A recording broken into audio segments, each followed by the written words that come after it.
Yeah. When I was tagged on it, this was completely unsolicited. I had no idea. And I was like, what are you doing? What is this? And yes, this is the name of the church. Yes, absolutely. All of it. All of it. Family, what you just heard, and so thank you also, Chanel. What you just heard is not a personal moment. It is a spiritual rest. That's what I saw when I listened to her words. How do you rest your spiritual self? To allow your spiritual self to rest. I know we're taught from the time we're in the crib from time we're in the crib or the cradle, how to just lay down and close our eyes, but how do you rest what's in your spirit? Rest from hiding, rest from performing, rest from carrying shame that God never asked you to carry. Dr. Chanel's testimony is a living example of what happens when the soul finally exhales. When you stop wrestling with who you are and wrestling with what the world has told you what to do, and you simply rest in who God has always known you to be. That kind of rest is resistance. When you finally get to the place that you know who you are and whose you are, that's resistance. Because every system that tried to tell her, every system that tried to tell you or me to be something different no longer has authority in my spirit. Long ago, and from Bishop Yvette Flunder, I heard this statement, and I agree. Closets are for brooms and coats. Closets are for brooms and coats. And I ain't going back in the closet. That's what freedom sounds like, that we're not going back. What we've learned even from Juneteenth, what we've learned from Pride and what we're watching on our news feeds right now, family, is that freedom always comes with a price. Freedom always comes with a fight. And sometimes even prophets get tired of fighting. Sometimes even prophets get tired. Sometimes even leadership, sometimes even kids, sometimes even parents, sometimes even retirees, sometimes even insert your name gets tired. And that brings us to Elijah, my good buddy Elijah. Elijah had done everything he was supposed to. Elijah was out here paying taxes, giving his tithes. Elijah was doing everything he was supposed to do. He called out corruption. He faced the false prophets of Baal. He stood in the face of state violence. Elijah wasn't running because he failed. Elijah was running because he won. Did you hear me? Elijah was running because he did what he was supposed to do. He won. And the system at the time, the empire, said, "No, son, you are affecting our change, our checks, our money." And so Elijah decided to run, and he found himself under attack. After calling down fire from heaven and proving God's power in front of the false prophets, after standing up to the system, he thought the fight was over. But instead of celebration, he was faced with retaliation. And isn't that how it is sometimes? You do everything right. You stand for justice. You speak the truth. You survive what should have taken you out. And still, folks come for you. And what did this get Elijah? A death threat, an eviction from his purpose, and a collapse under the broom tree. The text says, "It is enough, God. Take away my life." In seminary, that was one of the first times I heard that in the Bible, there was suicidal ideation.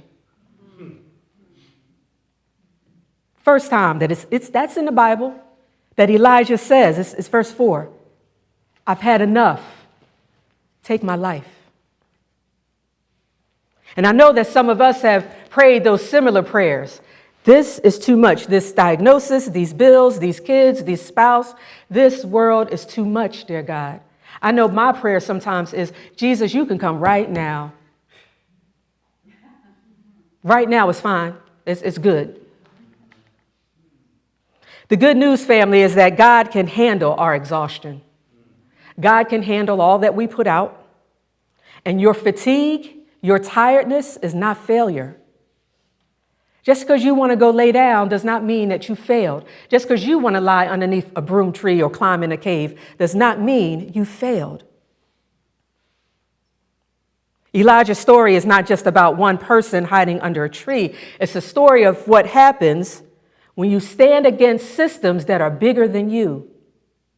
Systems that don't want prophets, truth tellers, or freedom fighters to rise. And if we're honest, church, Elijah's exhaustion is familiar. Long before Elijah, oppressed people have been forced to fight just to exist. I'm standing in front of the rainbow. There are people that are fighting just to exist. I've got these rainbow beads on. People are fighting just to exist. The cost of speaking truth, of living fully, of simply being is still high. And that brings us to the reality that we carry even in this room. Freedom always has a cost.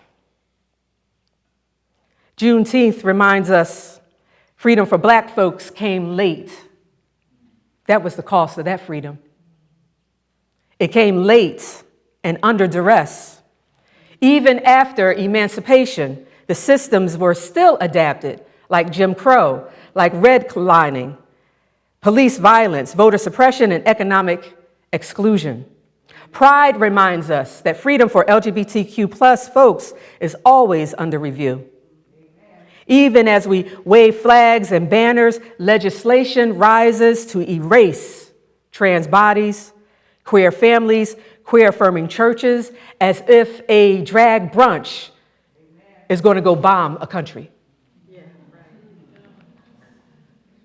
That a drag show is what the problem is. That ain't the problem. And now empire flexes again with more bombs, more violence, flexing for the cameras while lives hang in the balance. How can you call bombing spectacular? What's spectacular about a bombing? How can you drop bombs on families and call it peace? How can you destroy cities and call it strength? Church, hear me.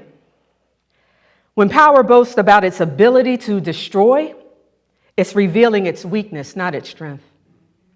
Because true power does not need to crush in order to stand. The power of God whispered to Elijah. After the storm, after the earthquake, after the fire, it was the whisper that got Elijah from underneath the broom tree, from out of the cave. It was the whisper. And that is why resistance is needed. That's why rest can be part of your resistance, as resistance is in all forms. Our peace doesn't come from missiles or speeches. Our peace comes from a God who says, lay down, eat, rest. The journey is long, but I am with you. Did you hear me?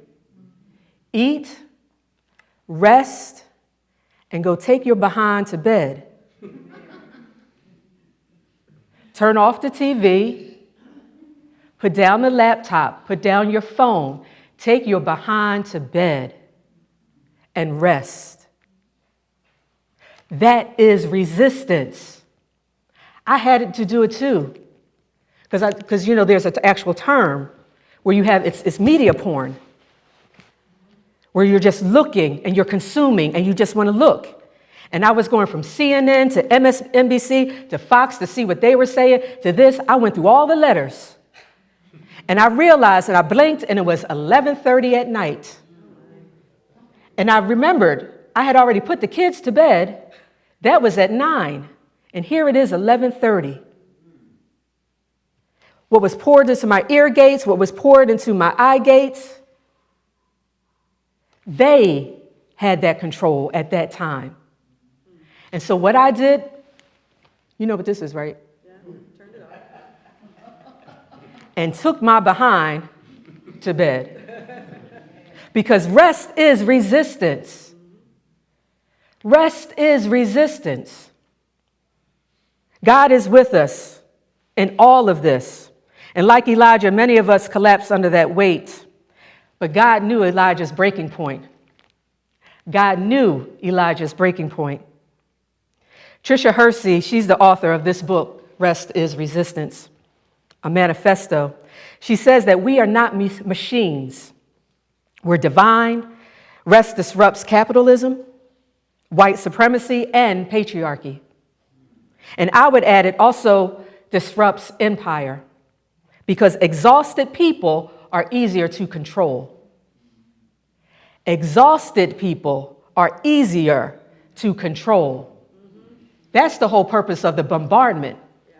With this, and then this, and then this. And you wake up and you look up, and between 9 o'clock and 11:30, you participated in that nonsense. Because exhausted people are easier to control. Every time you refuse, you are resisting. Every time you go and take your nap and eat and stay hydrated, you are resisting. When you decided to put your clothes on and walk through this door, this is your resistance. When you decided to log in and click those buttons into our Zoom and watch us online, whether it's Sunday or Wednesday, that is resistance. Let me ask you this question as I take my seat. When was the last time that you really had an opportunity to rest? And I don't mean you sat down in your living room, but you kept scrolling. I don't mean that you laid down, but you kept worrying about that thing. Whether it was the pets or the kids or the job or the parents. I don't mean that you took a day off or you took your PTO, but you still answered a few emails. I mean real rest.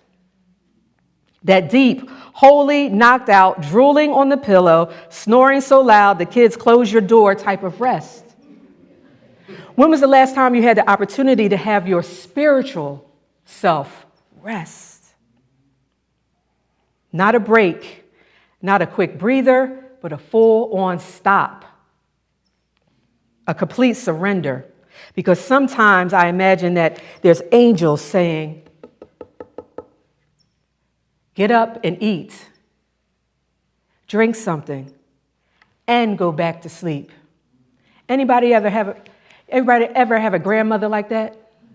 A parent like that? That you're sick.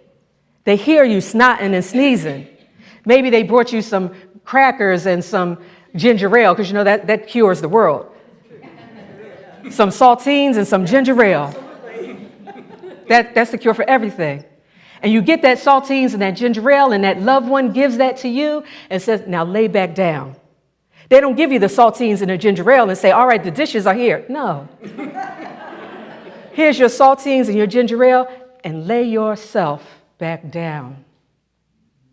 That's how God mothers us, loves us, parents us in our exhaustion. With tenderness, with food, and with rest. What would shift in your life if you trusted that God holds you even when you're still? That's what I believe, that the whole, I'm sitting on the couch, but I still have to look. I'm laying in a bed, but I still have to scroll. What would shift if I trusted that God holds me even if I'm just still? What if you stop believing that your value depends on how much you do? That you still have worth. You still have worth, regardless of whatever productivity the world tells you you need to put out. And that your worth is not tied to your productivity. And that you do have all the time in the world.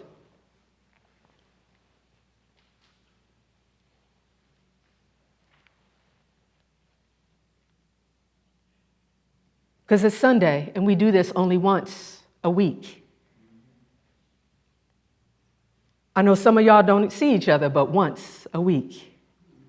Why are we rushing? Especially when we've got so much in our hearts and our spirits right now. What if your worth wasn't tied to that productivity, that hustle, that grind culture, that busyness, but simply, again, that you're worthy? After the angel gave Elijah that holy DoorDash, God said, now that you're rested, now go. God made sure, read the Bible, read it. It was on 2 occasions that the angel still came and said, rest, eat something, drink something. Twice, because you know we're hard-headed humans. Twice that angel came and said, eat something, be hydrated, lay your behind down. Again, because we're hard-headed. Rest, because you're not done. You're not done. This is not the end. I had to shut it off and even tell some of my clergy friends, please stop going to the book of Revelation. Stop doing that. This is not doomsday. Don't do that nonsense. Be responsible. Not operating in malpractice. Be responsible. God's power doesn't mimic the violence of empire.